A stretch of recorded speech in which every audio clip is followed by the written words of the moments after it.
Did Bruce Lee ever really fight? Or was he just a movie star with good choreography?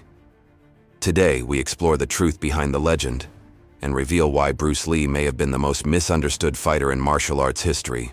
Bruce Lee was born in San Francisco in 1940 and raised in Hong Kong. By the age of 13, he began training in Wing Chun under the legendary master Ip Man. He wasn't the strongest or the tallest, but he had unmatched intensity and speed. As a teenager, Bruce got into dozens of real street fights. He fought gang members, rival students, and anyone who challenged him. But even then, he wasn't fighting for ego. He was fighting to understand. So was Bruce Lee ever in a real fight? Yes, many. In fact, he was constantly in fights. But his approach shocked many. He didn't use Kung Fu as taught by his master. Instead, he mixed things up, surprising his opponents and seeming almost alien-like in his moves. But these early fights only fueled his desire to learn more. They pushed him to train harder, experiment more, and refine his skills. For Bruce, every fight was a lesson. At the core of Bruce's approach was his unrelenting curiosity. He didn't accept things at face value. Instead, he questioned everything. This led him to explore various martial arts styles, philosophies, and training methods. He borrowed from each, discarding what didn't work and retaining what proved effective. This eclectic approach to martial arts was revolutionary. It challenged the traditional views that held that one style was superior to another. Bruce demonstrated that the essence of martial arts lay not in rigid forms, but in adaptability, efficiency, and effectiveness. In essence, Bruce Lee wasn't merely a practitioner of martial arts. He was a philosopher, a scientist, and an artist. He viewed martial arts as a way of life, a path to self-discovery and personal growth, rather than just a means of self-defense or a competitive sport. His dedication to his craft was unwavering. He continuously pushed himself to the limit, constantly seeking improvement and innovation. He pioneered new techniques and approaches that defied conventional thinking and left a lasting impact on the world of martial arts. But how good was Bruce Lee really? Let's start with the facts. Bruce Lee once punched a wooden board and broke not just one, not two, but 3 boards behind it. He also kicked a steel bucket across a room. To put this into perspective, imagine attempting to kick over not just 1, not 2, but 3 hefty buckets filled with concrete. Now picture the force it would take to send a metal bucket flying through the air like a shuttlecock. These feats of strength are not merely tales. They are testament to the incredible power that resided in Bruce Lee's kicks. However, it's important to note that Bruce Lee's strength wasn't just about brute force. It was a combination of explosive power, technical precision, and mental focus. He could execute a powerful kick with pinpoint accuracy, delivering devastating blows that caught his opponents off guard. But the true measure of Bruce Lee's skill lay not just in his physical prowess. It was his speed, agility, and reflexes that truly set him apart. One of the most legendary stories about Bruce Lee's speed is his ability to punch 9 times in 1 second. This might seem like a tall tale, but there are accounts from people who witnessed it firsthand. Imagine the speed and precision required to throw 9 punches in such a short span. It's astonishing. But Bruce Lee's speed wasn't just about throwing punches. It was about his overall agility and reflexes. He could dodge, weave, and bob, making him incredibly difficult to hit. His lightning-fast reflexes allowed him to counterattack in an instant, catching his opponents off guard. Now let's talk about Bruce Lee's 1-inch punch. You've probably heard about it, but do you really know its significance? This punch wasn't just a random technique. It was the culmination of Bruce Lee's philosophy of fighting. The 1-inch punch epitomized his approach to combat, which was all about efficiency, power, and surprise. With this punch, Bruce Lee could knock out an opponent without even moving his feet. It was the ultimate expression of his philosophy. The story goes that Bruce Lee could throw this punch with such force that he could knock out an opponent from as far away as 1 inch. To understand the difficulty of this, consider the challenges of hitting a target that is so close. It requires incredible hand-eye coordination and timing. But Bruce Lee's 1-inch punch wasn't just about distance, it was about power. He could generate enough force in such a short space that it would stun or knock out an opponent. It's a testament to his strength and technique. But perhaps even more impressive than his physical abilities was Bruce Lee's strategic thinking. He was a master of self-defense and could assess a situation quickly, formulate a plan, and execute it flawlessly. He understood the psychology of fighting, the importance of intimidation and the power of surprise, and he used these elements to his advantage. For example, Bruce Lee was known for his ability to predict his opponent's moves and counter them effectively. He could read their body language, anticipate their attacks, and respond accordingly. This made him incredibly effective in self-defense situations as he could neutralize threats quickly and efficiently. Bruce Lee's strategic thinking wasn't just about physical prowess. It was a combination of mental acuity, psychological insight, and combat experience. Bruce Lee's fighting prowess was not confined to theories or philosophical musings.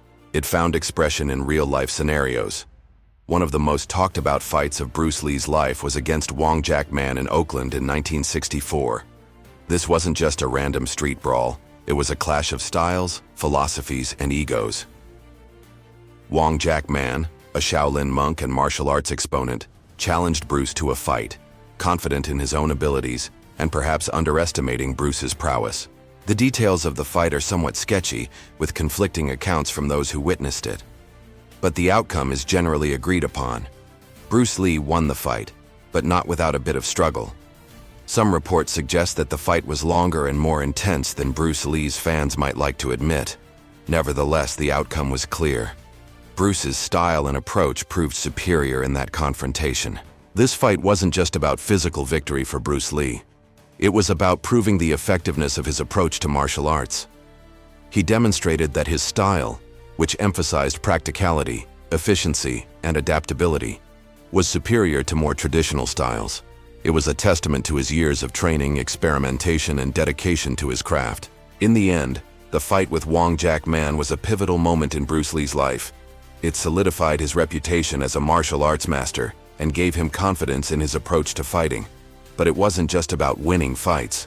For Bruce Lee, it was about pushing the boundaries of martial arts, challenging conventional wisdom and inspiring others to see fighting as more than just a means of self-defense. After the fight, Bruce Lee continued to hone his skills, refine his style, and share his knowledge with others. He became a global icon of martial arts, starring in numerous films and influencing generations of practitioners. The story of Bruce Lee's fighting prowess doesn't end with Wong Jack Man. It continues to inspire and amaze even today.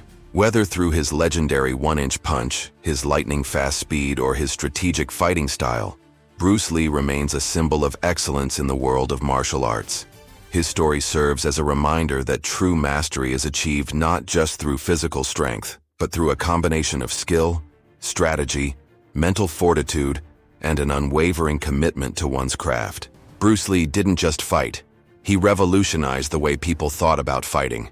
He saw no point in endless sparring sessions with padded gloves and protective gear.